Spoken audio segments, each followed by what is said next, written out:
Hi, I'm Don Perrone, and I'm a college student. Now what does that mean? Simply put, it means I'm broke. But what that doesn't mean is I have to rely on ramen and boxed mac and cheese as my diet. You can eat healthily and nutritionally all for under $10 or $15 worth of ingredients. So go wash up and get ready to eat because you're watching Dom's Dinner Bell.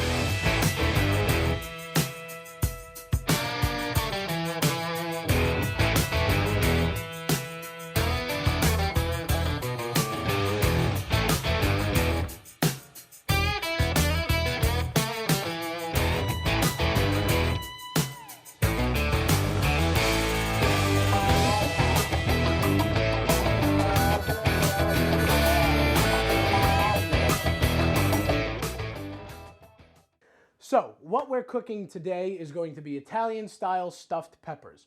And all you need to cook that are going to be 2 green bell peppers, 1 small yellow onion, 2 cloves of garlic, 1 bag of 1 bag of going to be cooked rice, boil-in bag, a jar of tomato sauce, shredded mozzarella, Italian seasoning, and a pound of ground beef. Now, these 2 green bell peppers only cost me 68 cents a piece at Walmart. This bag of rice came in clutch. You get a box of them for $2 and you get 4 bags of rice per box. Now, these cloves of garlic, you can get a head of fresh garlic for only 99 cents at Price Chopper, Walmart, Aldi, and this will be so much better than any kind of minced garlic or garlic powder you could ever use, and it's cheap and delicious. This yellow onion only costs you about 33 cents if you buy a big bag of them at Aldi for only about $2.50. And of course, the mozzarella cheese only ran me about $3. The Italian seasoning, while use a bunch of different seasonings, is great if you're sticking on the cheap because you can get this stuff for $1 and it'll last you forever. I'm pretty sure the bottle that I'm using is older than the camera that we're using to film this show. Yeah, that's what I thought. And of course, this pound of ground beef did run me about $4.50, and proteins will almost always be the most expensive part of your dish. But that's okay, because this could feed you for 2 nights in a row or dinner for lunch. So let's get cooking. So, first thing you want to do with these stuffed peppers is preheat your oven to 400 degrees and make sure that your water for boiling the rice is ready to go. So I put it on high on this back burner here to get it ready to go. Next thing you need to do though is start to prep your vegetables. And what you got to do with these is take a nice sharp knife and cut down right at the top there, and then you remove this little ring here and you remove the stem. You don't want any of those when you're cooking. Next you have to remove the membrane, and now this is where you have to be careful. What you got to do with the membrane is get right along the edge there and swipe that away. Get along this edge here, swipe it there, and then you get it on that end as well. Then what you can do is reach in and just pull it right out. All your seeds come out whole, and you're able to put this down. This is a little snack. And what you want to do is try and clear out the membrane as best as you can. Sometimes it's easier to use a paring knife. Sometimes it's easier to use a vegetable knife, but if all you have is just a little kitchen knife, that is absolutely okay too, because as long as it's sharp, you're good to go. So that one, nice and clean, nice and set. See that in there? Not much left for it. So we're going to set that one aside. We're going to do this one next. Again, nice and sharp. Cut it right down the top there. You move everything you need to. So you go down this way, and I did it again. See, I accidentally swiped right through it. That might mean my knife is a little too sharp. Then again, there is no such thing as too sharp. Go around, cut the bits. Now this white part here is called the membrane. And the reason why you don't want any membrane in your dish is because it doesn't taste all that good. Reach in, pull out, got all your seeds there. And if you really want, you can save your seeds and try and grow them in a garden. Now, again, the reason you don't want this membrane is that it's a different texture. It doesn't taste right with everything else, so when you get rid of it, you lose any kind of, any funky tastes or flavors that you might be invading into the dish. Because, like I said, this may be on the cheap. It doesn't have to taste cheap. So, after that one's nice and clear, you pick everything out. See, good to go. What you do You take them over to your sink, turn on your cold water, and rinse them out completely. What you don't want is any dirt or errant seeds inside of your peppers. So once those are nice and clean, you can take them back over to the cutting board, put them on a nice dry paper towel, and set them aside for now. Of course, as you cook, always clean. So we take the scraps here, boom, right into the garbage. Because next thing is we're going to do some dicing and mincing. Again, start with a nice sharp knife. Let's clean this off just a bit so there's no pepper juice there. And what you do with an onion, you see the root side here, this part's the stem. What you do is, again, take your knife, cut the top right off. You don't need that. There's no point in needing that. What you do now, take it, cut it right down the middle. And that's going to be a lot easier for you to get this papery stuff off of your onion. Now what you do here is you peel that right off in one big section. And you see this membrane here? You don't want any of that either. That's not good. It'll stay in your teeth, and it's not tasty at all. So we bring the trash back, boom, throw that one away. Now, we can do the same thing with this one. Grab it from the top. And this one's a little bit more messy. That's okay. Take the skin off, and there you go. So, throw that one away as well. Now, some people find dicing onions difficult. I get it. Took me a while to learn the best way to do it too. But what you really want to do, and I'll show it here on this cam as well, is take your knife and cut across this midsection here. So it's like you're trying to cut that in half lengthwise again. But first, take your knife and run the sharpest bit up to the edge of the onion, just up here. So you're getting little columns. And in those little columns, once you have those, you cut it flat down this way as well. Remove that little errant bit of onion paper. And then when you've got it all set, chop across the onion and you've got perfectly diced little pieces. No fuss, no muss, no coconuts. So with this little root bit end here, toss that. You don't need it anymore. Now, with those set, we can then prep the garlic. Now, garlic, some people get a little wary about because it's so small and it's so hard to cut. But the beautiful thing about garlic is not only can you get to smash it up a little bit so you can break off the skin, because you don't want any of that papery skin either. Same thing with onions. You don't want that stuff. You want it gone, out of there. So it's going to sit there on my table for a bit. So you see, you also want to remove this little root here. It's just where it grows on the head. It's no problem. But your best bet when cooking garlic is to chop as thin little slices as you can get. And from there, this is where you see all the real fancy chefs doing stuff. If you have a large enough knife, place the tip of it right down here on your cutting board and rock back and forth on top of your vegetables. And this is why it is so important to have a sharp knife, because if your knife is dull, you won't be able to get the fine little pieces from the tip and the end of your knife. So when you get through a pass and things start getting spread out, you remove it off of the knife, you bring it back, and you go again until you have the right size pieces you desire. And as we continue to do that, our water is getting ready for the rice. So once that reaches a boil, we will move it to there. Now, what we are doing, of course, well, let me start with the best bit, though. The reason why I use fresh garlic rather than minced garlic is great in a pinch. But this fresh stuff has such a better flavor to it. It's so much more natural. It's so fragrant. I mean, I'm sure Mel can smell it well.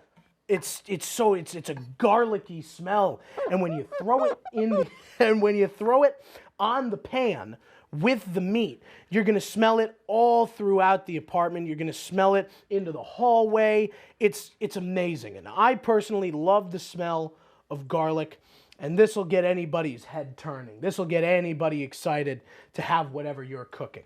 So, with the vegetables, the garlic, the onion, and the bell peppers all prepped, what we're going to do now is get the meat started on the pan. Stay tuned. You're watching Dom's Dinner Bell.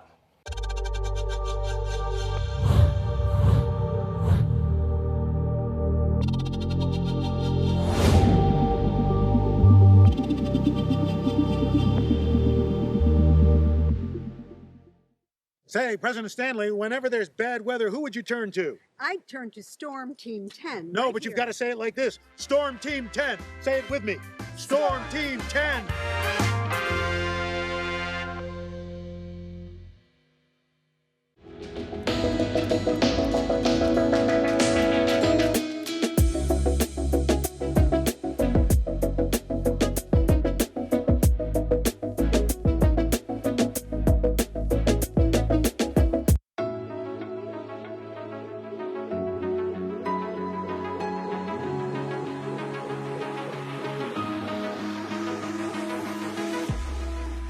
Roll it.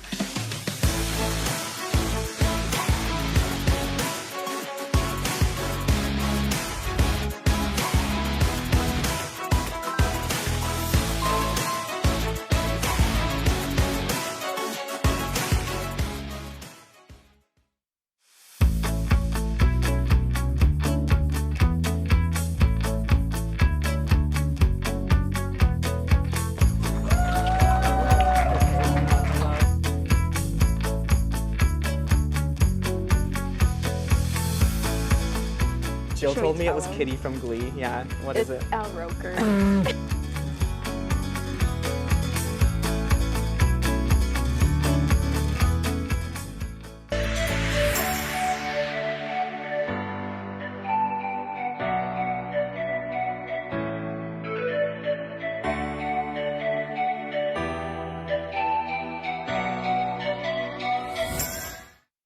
Now that we've got all the vegetables and everything prepped, no, those are not brains of any kind. That's just ground beef. What we're going to be doing now is taking our ground beef with our onions and garlic and browning them. Now what that means is that we're going to put them in a pan on medium heat and simply, hear that sizzle? That's what you want to hear. With that, we are going to add the garlic and the onion. And we're going to cook all three of these things all together at once so the flavors can get to know each other a bit. Once you get it in the pan, your best bet is to break it up and get it as much meat across the pan as you can. That creates more surface area, and with more surface area, the meat cooks more evenly, and it cooks more quickly as well. More quickly? Sure, let's go for it. You also want to make sure that you're not scorching anything. So those onions are going to start sweating out some of their liquid. The garlic is going to start sweating out some of its water as well. And the meat is going to render out all of its fat. Maybe not all of it, but a good portion of it. So after you do brown all of this meat, what we're going to do is drain it. And that is absolutely crucial because you don't want greasy ground beef in your stuffed peppers. So when you get it in there all nice and mixed together and everything, all one cohesive looking pan of meat, you can just kind of let it sit for a minute and let it cook. You see it all just kind of sitting there in the pan. That's exactly what you want. So just let it sit there and cook for a little while. You'll start to see the fat render all out of it, and you'll be able to get an idea of what comes next. Now, our water that we set up is now boiling. So what we do with that is I put the bag of rice over here. These things are a godsend. All you do is place it in the boiling water like a tea bag, and you let it cook for about 8 minutes.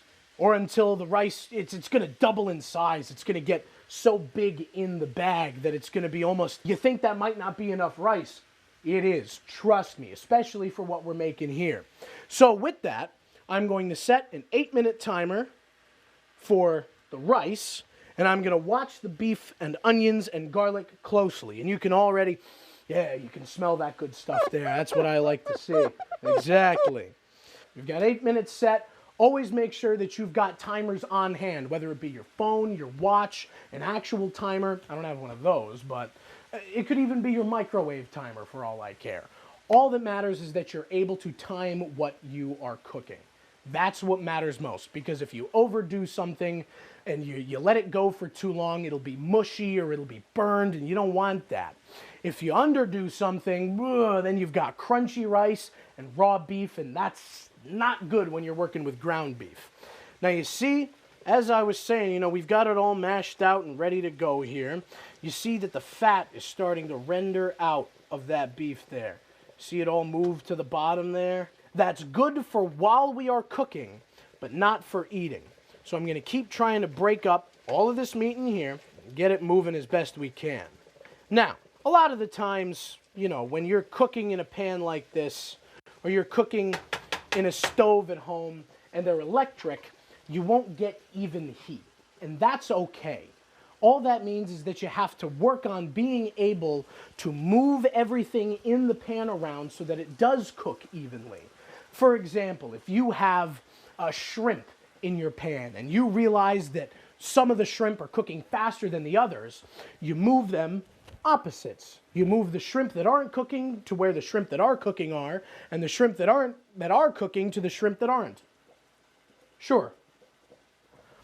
In any event, it's okay if your stuff cooks unevenly. I certainly don't have the best of utensils in a college apartment like this one. And especially if you're cooking in a dorm, use what you have. The best thing about cooking is that you may not have the best utensils for some things, but when you don't have the utensils for them, improvise. Everybody needs a pan, a pot, a spoon of some kind, and a sharp knife, and you should be good to go. But we see here how it's all getting nice and brown and charred up one side, so we try our best to flip it. With some recipes, you can leave the meat a little raw. You don't want to do that with stuffed peppers. You want to make sure that these are browned completely and that the onions sweat out a lot of their water in them and the garlic gets nice and fragrant. You see all that fat building up on the side here. Be careful with tilting the pan like I am. If you get that on a hot burner, it might go up in flames. With the meat mostly flipped over and it's still cooking nice and strong, the rice is looking good. There isn't much else for us to do since the oven is preheating and the meat is still cooking. It's 9 o'clock. What that means is this little contraption here is a gift from my uncle called an arrow garden. What it does is it's full of just water and it grows some herbs, fresh herbs for you to use at any time. And I've only had it for maybe 2 months now, so the herbs aren't very big. They're just starting to get usable. But with how aggressive that lighting is for the show, I'm going to turn this off for the time being. They get their light all throughout the night. Now that the rice is done and our meat is browned, what we're going to do is take it over to our sink and drain it. Now, I don't mean pour all of the grease down the sink, because that's bad for your plumbing and not a good practice to do. I have this very fancy contraption here that drains the meat in this end and puts all of the rendered out fat in the bottom half. So all I have to do is kind of pour. Now, if you do not have a contraption like this, that's perfectly okay. Not everybody does.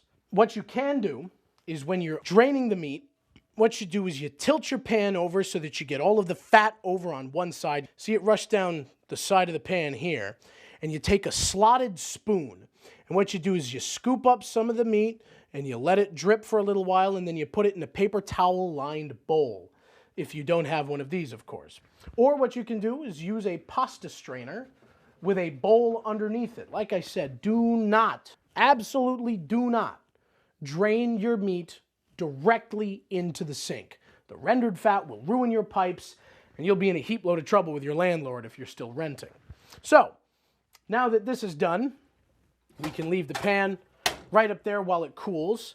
And the best way to remove bagged rice is to use a fork, because there is a little loop at the top of the bag that you can grab right there with your fork, and you kind of let it drip out like a tea bag, even though you're eating the contents of the bag, not the water that comes after it. So with this wicked hot rice, we're going to let it drip dry a little bit. Well, not so much dry, but just drip all of its excess water out of there. We're going to put it right on the cutting board that we did our veggies on, because it's not contaminated in any way by meat. Then we take the hot rice water and we dump it down the sink. But right now the sink is a little occupied with all of the meat that's in there. So we're going to leave that on the stove for right now. While we let both of those things cool, we're just about ready to start baking. Because now that you've started your meat and it's finished and your rice is finished, take a 9-inch baking pan, a square one like this, and take your tomato sauce and pour about half of that directly into the pan. You want it all on the bottom there. Now, we're going to let that sit there for just a minute. You're not going to do anything with it until you're able to mix your stuffing part of the stuffed peppers. So, once this is nice and cool, and the rice is nice and cool, we will do just that and get to baking. Now that you've got your rice and your meat mixture in the bowl here, you want to add your spices. Now, don't be too shy with the spices. What you want to do is add about a tablespoon of Italian seasoning into this mix here, because I haven't added any salt or pepper into the mix itself. You can even add a little more if you want, make it really flavorful. Next, all you got to do if you use your Italian seasoning is a little freshly ground pepper. And if you don't have freshly ground pepper, you can pick up the pre-ground stuff at the grocery store. You can just get these for about $2 at Aldi. And of course, a little freshly ground salt. Add a little bit of that in there. Let it go. And then you can take a different spoon than the one you use to cook the meat, because that's cross-contamination and it's a crime. It's not actually a crime. But what you want to do next, mix together all of that good stuff there, get those flavors working. And since it's all cooked already, always, always, always taste while you are cooking. If you're not tasting while you're cooking, you're not going to know how your dish is going to end up. And that's one of the worst things you can have about cooking.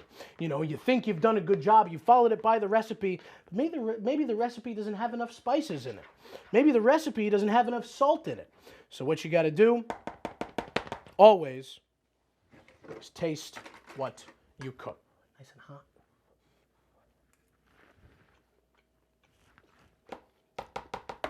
And that's doing well. So if you need to add things, like I think that needs a little more on the Italian side, add a little bit more of that, maybe a little more pepper. Doesn't need any more salt. Tasted like there was a lot of good salt in there. So you re-season. After that, we stuff.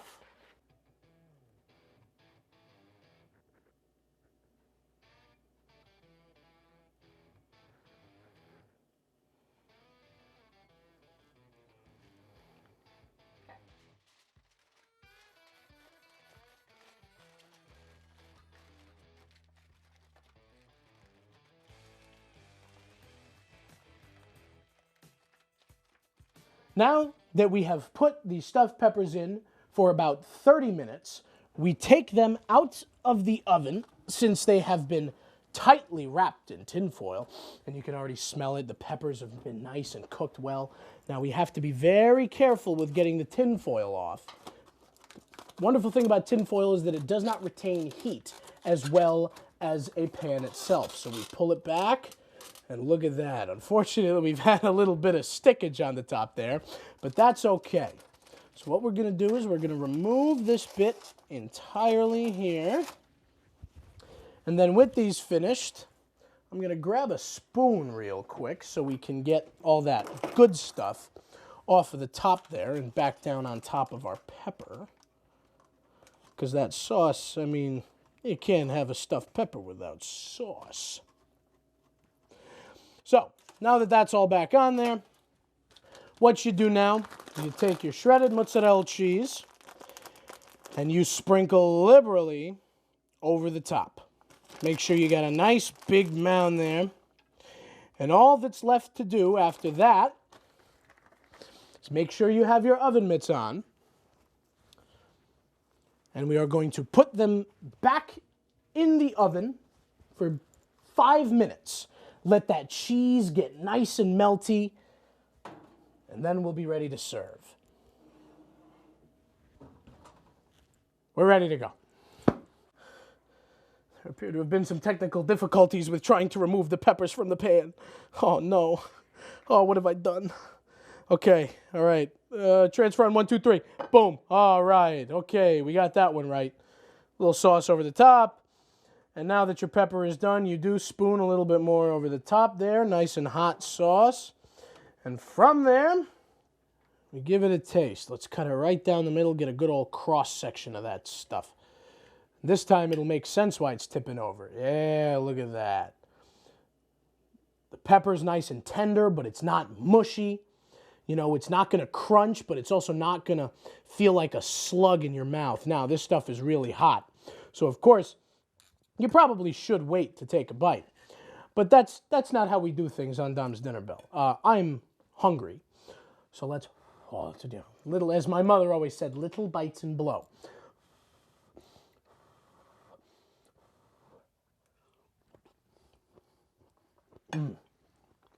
See? It's fantastic. And in just about an hour, you got yourself a home-cooked meal that tastes great. It can feed you for more than a day. If you stretch it out, all for under $15. This has been Dom's Dinner Bell. Thank you, folks, for joining. And I'll see you next time. Who knows what we're going to cook?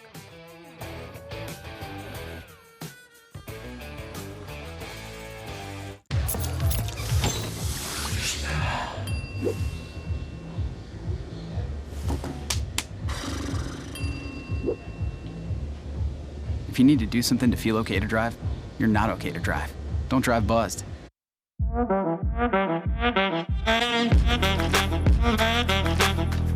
Shine on that boy. Look at the bling. Look at do we got a diamond tester on? Yeah, that's getting bad. Yep. 10 out of 10 recommend on Yelp.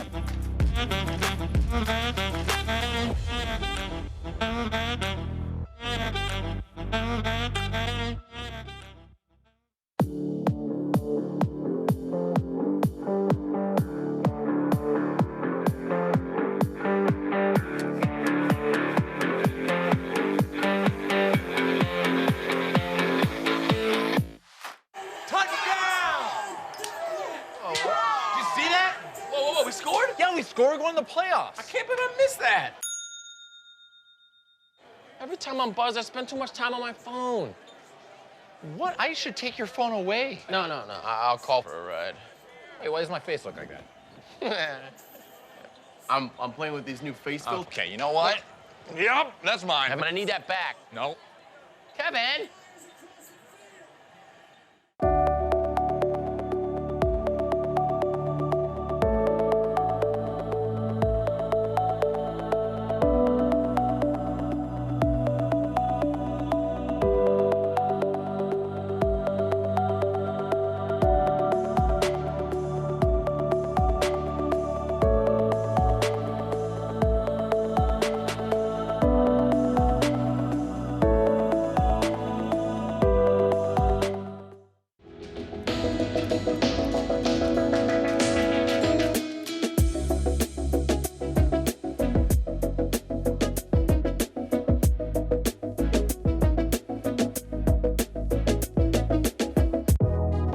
Welcome back to Major Discussions.